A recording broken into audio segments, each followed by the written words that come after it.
നമസ്കാരം, ചാനൽ 91 ന്യൂസിലേക്ക് സ്വാഗതം. കർഷകരെ കാട്ടാന ചവിട്ടിക്കൊന്നു, വാച്ചറെ കാട്ടാന കുത്തിക്കൊന്നു, ഓട്ടോ ഡ്രൈവറെ കാട്ടാന എറിഞ്ഞുകൊന്നു, പശുക്കളെ പുലി പിടിച്ചു. ദിനം പ്രതി മലയാളികൾ കേട്ടുണരുന്ന ദുരന്ത വാർത്തകൾ. ഇവിടെ മനുഷ്യജീവനേക്കാൾ വില മൃഗസംരക്ഷണത്തിനാണെന്നത് പോലെയാണ് കാര്യങ്ങളുടെ പോക്ക്. കാട്ടാനകളുടെ ക്രൂരമായ ആക്രമണങ്ങളിൽ മനുഷ്യജീവനുകൾ പൊലിഞ്ഞുകൊണ്ടേയിരിക്കുന്നു. പുലി കടുവകളുടെ ഇരകളായി തീരുന്നത് വളർത്തു മൃഗങ്ങൾ. കാടരികളായുള്ള സ്വന്തം വീടുകളിൽ സമാധാനത്തോടെ ഉറങ്ങാൻ കഴിയാത്ത ദുരവസ്ഥ.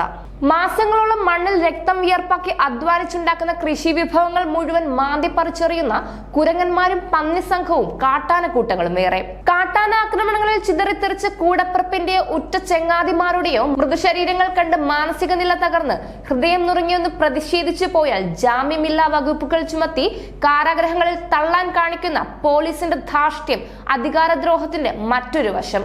പുലി കടുവകൾ ഭക്ഷണമാക്കുന്ന ഞങ്ങളുടെ അരുമ മൃഗങ്ങളും സംരക്ഷിക്കപ്പെടേണ്ടതല്ലേ സർ? സ്വന്തം മണ്ണിൽ ചെറുകൂരകൾ പണിത് രാപ്പകൽ അധ്വാനിച്ചു ജീവിക്കുന്ന ഈ നാട്ടിലെ പൗരൻ ഭരണകൂടത്തിന് നേരെ, നീതിപീഠത്തിന് നേരെ വിരൽ ചൂണ്ടി ചോദിക്കുന്നു, ഞങ്ങളുടെ ജീവന്റെ വിലയേക്കാൾ വലുതാണോ സർ വന്യമൃഗ സംരക്ഷണം?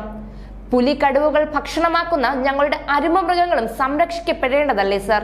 ഞങ്ങൾ നട്ടുനനച്ചുണ്ടാക്കിയ വാഴയും ചേമ്പും ചേനയും മരച്ചീനിയും ചവിട്ടി മെതിച്ച് പിഴുതെറിഞ്ഞു രസിക്കുന്ന ഈ കാട്ടുമൃഗങ്ങളെ സ്നേഹിച്ചു സംരക്ഷിക്കാൻ വേണ്ട ദിവ്യത്വം ഞങ്ങൾക്കില്ല സർ. സൂര്യൻ ഉദിക്കും മുമ്പ് ഉണർന്നെണീറ്റ് ദേഹമുരുകുന്ന ചൂടിലും അസ്ഥികൾ മരവിക്കുന്ന തണുപ്പിലും വിശപ്പകറ്റാൻ കൃഷിയിടങ്ങളിൽ പണിയെടുക്കുന്ന, കരമടച്ച് വോട്ട് ചെയ്ത് ജനാധിപത്യത്തെ സംരക്ഷിക്കുന്ന ഞങ്ങൾക്ക് ഈ നാട്ടിൽ ജീവിക്കാൻ അവകാശമില്ലേ?